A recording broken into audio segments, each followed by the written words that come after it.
Um, this isn't really a fun day. We heard that Casey Zevenberg passed away night before last. What a great guy. And we wanted to show some kind of tribute to him.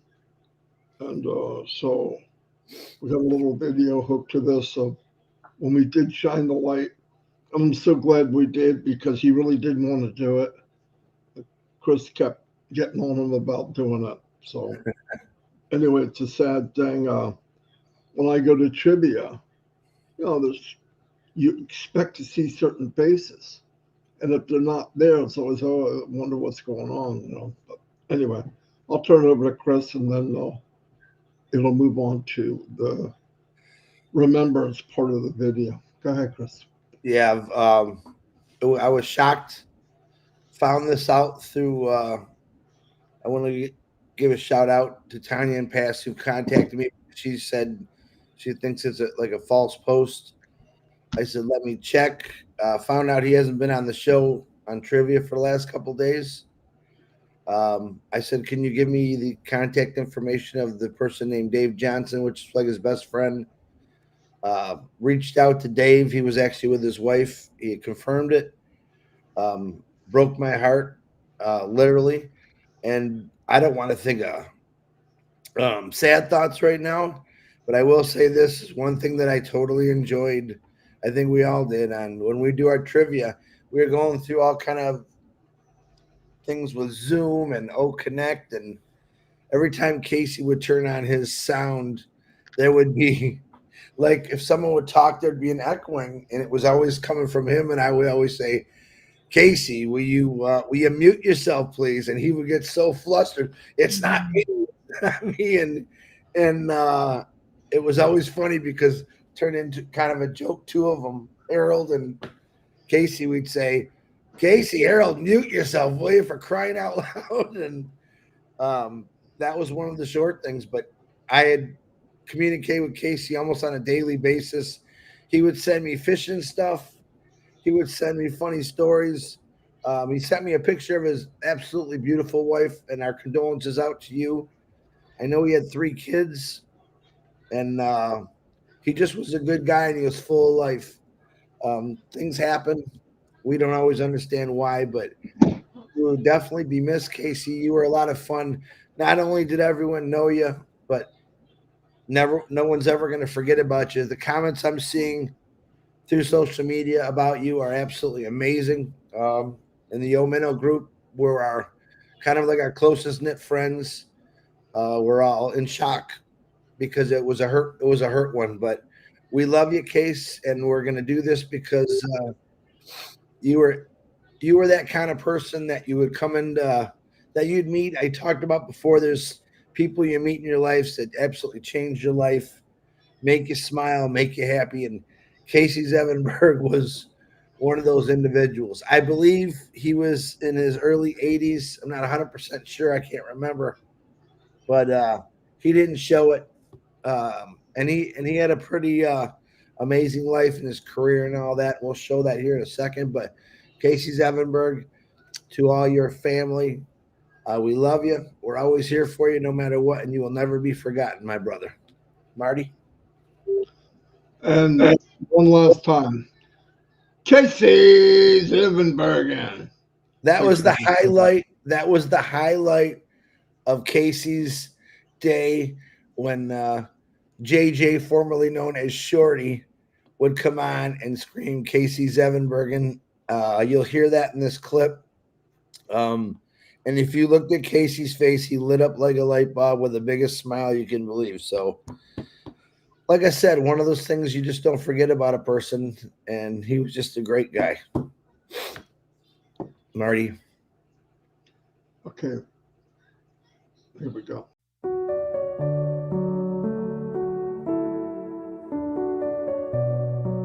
Casey Zevenbergen. There you go. Casey Zevenbergen, the floor is all yours. Well, firstly, thank you very much, Shorty, for that introduction. G'day, Marty and Chris. Great to be here with you today. Hello, everyone. As you already know, my name is Casey Zevenbergen, and I'm an Aussie, so I hope you can understand my accent. I was born in Holland on a dairy farm, or as Julie Pierre prefers to call it, the Netherlands. Both my parents were 9 and 10 years old when World War II broke out. My father, he lived on a farm in the country, and my mother and her parents ran a mixed business in Rotterdam, one of the biggest seaports in the world today.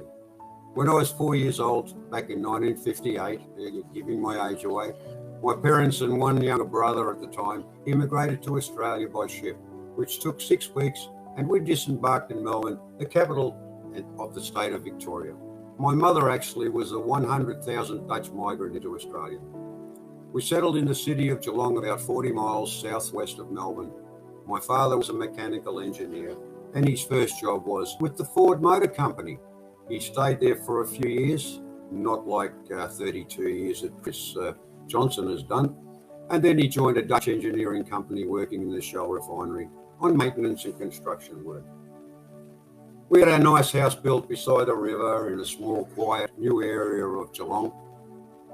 We did a lot of swimming and fishing and trapping rabbits, and there was also a lot of tiger snakes, a very highly venomous species that I frequently came across and dispatched. I grew up there, and at 16 I began an apprenticeship in structural steel fabrication, boilermaker, and went on to get an engineering degree in the years that followed, and ended up working in the same industry as my father. It was a good job. I mean, there was plenty of money in the oil and gas industry right throughout Australia, so it was a great career to follow. I was married and I had 3 children. My eldest son died, unfortunately, from an alcohol addiction at the age of 37 in November 2019.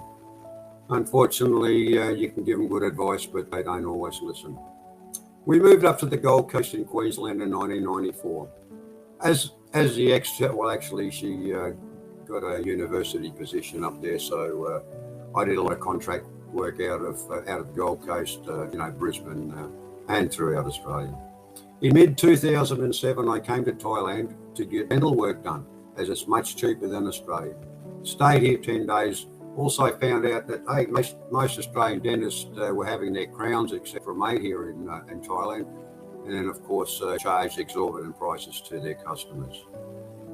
I enjoyed my short time here and met someone that wanted to, of all things, open a Vietnamese restaurant on Samui Island. It's an island, actually, in the Gulf of Thailand. It's a great place to live. The weather was always warm, but a little bit isolated. Things weren't going as well at home, so I decided to make the change. We had great staff, and at times I had to actually do the dishes, as we were so busy. We kept the restaurant for 3 years and then sold it and moved back up to her city in northeast Thailand called Khon Kaen, where I've found out since there is another OnPassive founder living there. His name is Rick Siegel. You may know him as he comments on an awful lot of posts. Great guy. Not long after, in 2011, I secured a job back in Australia, in Darwin, as a senior shutdown turnaround superintendent for the Conoco LNG plant shutdown and revamp. I spent 10 months there, planning and execution phases, and obviously during the turnaround, spending 14 hours a day, 7 days a week working. And just as an aside, all the LNG that was produced in that plant was shipped to Japan.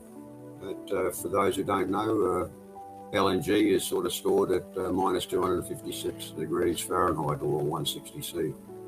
At the completion of the works, I went back to Thailand, and I moved to the city of Pattaya. It's about 80 miles.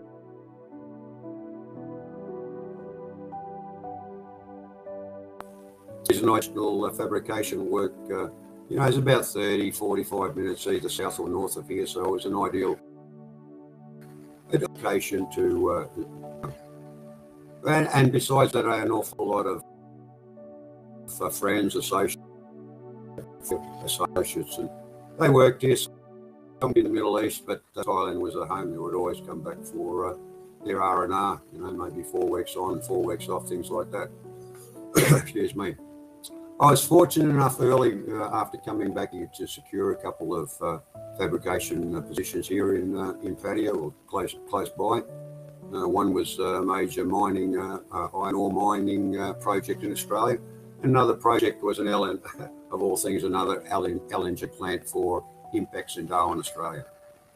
When I speak about fabrication, it means we build modules which are then shipped to site. They're reassembled. Look, it's a bit like a Meccano set. You know, weights from 20 ton to over 50 ton, 300 ton, you know, but safety was always a priority because all international companies that do work here work to international codes, because we always want to achieve a zero lost time injury. Most of the Thailand sort of dried up when the COVID BS was rolled out in 2020. So I'll get onto OnPassive. I first came across OnPassive back in October 2018 from actually an Australian friend who was also living here at the time. I watched the two great videos that Ash had already produced.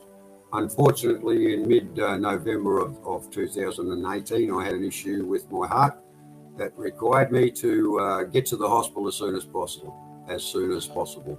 Luckily, I did, as my heart stopped shortly after arriving in the emergency department and needed to be jump-started. Cut a long story short, actually, I needed a pacemaker installed, which was done the following day, and I was only spent two nights in hospital and was back home again. Great surgeon.